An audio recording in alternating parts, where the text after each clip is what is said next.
Good morning, everybody. Welcome to another episode of First Timer Friday. Can't believe the week is almost done. I'm Michelle with Fun in Key West, and you're going to get all kinds of information over at the website.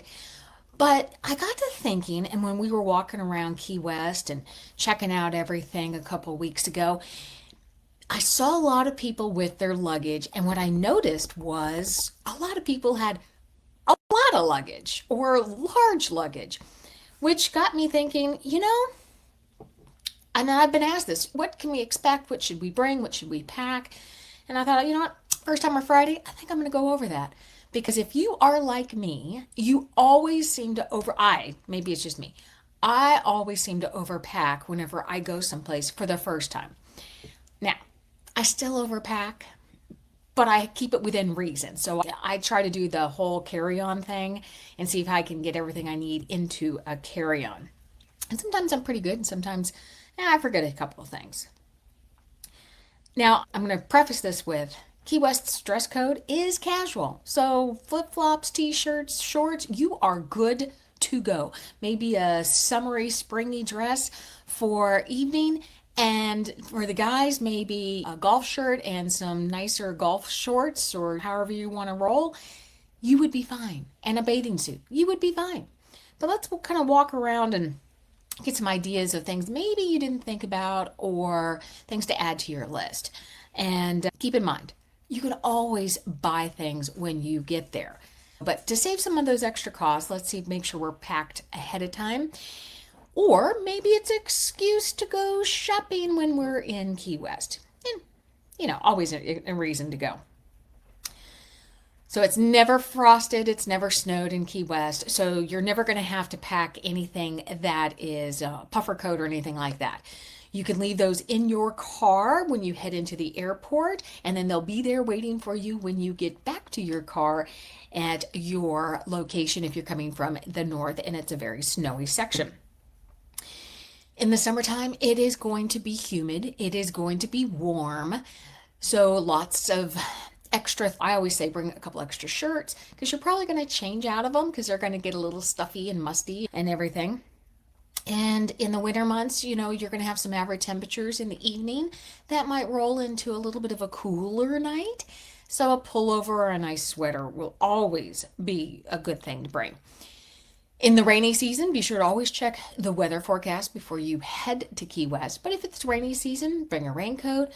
If you can find one that's lightweight and breathable, let me know because I have several raincoats that I use in Florida. And yes, they keep the rain off, but they're really hot because they don't breathe. So I'm looking for something. I'm always open to any suggestions that you guys have. And like I said, you might also want to bring a light cardigan just to make sure you get that cool, your shoulders covered or things like that. Or if you go out on a sunset sail, you want to have it's a little cooler out on the water. So here, let's go through some of the essentials that you're probably going to be putting in on your checklist. Tank tops, shorts, flip-flops, some breathable, maybe some cotton linen shorts. Make sure they're breathable fabrics because even in the January, February, March months, it can be a little warm and and Mr. Coffee's agreeing. He stopped by to say hi. So you want to make sure that they are breathable. So you're comfortable. You don't want to be hot. Maybe if you're a girl and you're wanting to go explore in the evening and do the night scene, a flowy maxi dress or in a couple of trendy tops are a good choice for dinner when you're out on Duval or other places. Or you're catching some live music as you stroll through Old Town. Pack a casual dress for maybe you're going to do a fancier evening. So pack just a fine dress. It doesn't have to be fancy, just a little nicer springy dress. Or maybe you're going on a sunset cruise and you want to celebrate something, so be a little dressier. Leave those high heels at home. They are not going to be comfortable to walk in. They are not going to be comfortable to be in all day. Bring yourself a comfortable pair of shoes, a comfortable pair of walking shoes, because you're going to do a lot of walking. And that is a better way to go. If flip-flops are comfy for you, then that's what I would pack. And you can get some fancy looking flip-flops. Heading out on the water and plan to do some water things. Of course, you're going to bring a bathing suit or two so you can rotate them around. I would suggest bringing some water shoes because, especially if you go over to Fort Zach, the beach can be a little rocky, and so you want to protect your feet. And that also lets it, as you're going into the water, your feet are protected. They do sell some dry bags that probably get them on Amazon or maybe at one of your local stores that you can zip up your phone in, your keys, your camera, or anything like that so that they're safe and they're protected from the water. You can even buy bags that allow you to put your phone in. So if you want to go snorkeling, it's protected and it's dry. Be sure to bring reef safe sunscreen. It's a good rule of thumb anywhere, but you'll just want to make sure that whatever you put on you goes off into the water and that the coral reefs and all of the waters around Key West and the Florida Keys are protected. We want to make sure that beautiful coral reef stays beautiful. I always pack a hat. And you saw in my lives, I have a hat. It protects your hair. It protects the sun off your face. And it's just a good practice to be in, to have a sun hat. Usually you're not going to need to bring beach towels, and those would be pretty heavy and bulky to bring if you're flying in. And most places have those beach towels that you can take. And Mary has stopped in to say good morning. Good morning, Mary. I always pack with me, especially if I'm flying on my carry-on, a reusable water bottle. You can refill it at the airport. You can refill it along the way. It just helps you stay hydrated because that's a very important thing to remember is you want to stay hydrated no matter what you're doing in Key West, walking, all of that. Now, like I said earlier, I have a tendency to overpack. So if you can pack smarter and not heavier, that is key. If you can use those packing cubes, especially if you're doing carry-on and they work for you, check them out, try them, see if they work for you. They're really great, especially if you're only carrying that personal item in. You don't need to pack your whole closet. Just pack light. Some of your places that you're going to stay at may have laundry services. Check it out so that maybe if you're going longer than 3 or 4 days, or maybe if you're going for a week or so, you can do a load of laundry in between. Don't forget, if you are a photographer, your memory card so that you can capture even more of those memories.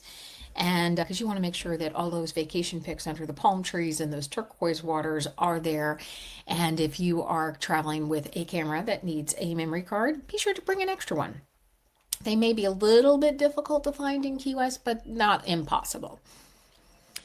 If you are planning to travel during hurricane season, which is June through November, always check the weather before you go. Here's a side tip as well. Look into and purchase the travel insurance. That will help mitigate a lot of the problems that you may have, especially if flights are canceled or if there's an evacuation or something. But just be mindful if you're traveling during June through November that it is hurricane season and stuff can happen. If you're planning to attend during Fantasy Fest or any of the other events, and there are costume parties or you want to dress up, that you have those things with you and you're able to enjoy the festivities that you're planning to enjoy. If you're heading over to Dry Tortugas, pack what you think you're going to need. Go on their website, the Yankee Freedom. They'll give you an idea of what they suggest you should bring. And you can either make sure you have it there with you because you bring it, or you pick it up while you're there. So I know that was just a real quick thing, but bottom line is pack light, pack smart, and leave room for all those wonderful souvenirs. Because you're going to find things there that you really, really want to bring home and share with your friends and family, especially if you head over to Kermit's, if you head into Mallory Square, there's going to be some really cool things that you can pick up and bring home. Or if you head over to one of the farmer markets and all of that, and you'll see all of the local artists there. If I missed something that you think is absolutely crucial for you to bring, let me know. Put it in the comments because I'd love to hear about it. Head over to FunInKeyWest.com because over there we have lots of tips and travel ideas. In our tips and travel section, there are actually packing lists that you can download, especially if you use a planner. It'll help you stay organized. And be sure to click on that link to join our Fun in Key West book club. We are having a blast over there. You guys have a great Friday, a great weekend. Thanks for stopping in. Always appreciate that you spend time with me in the morning. And you guys have a great weekend. Talk to you later.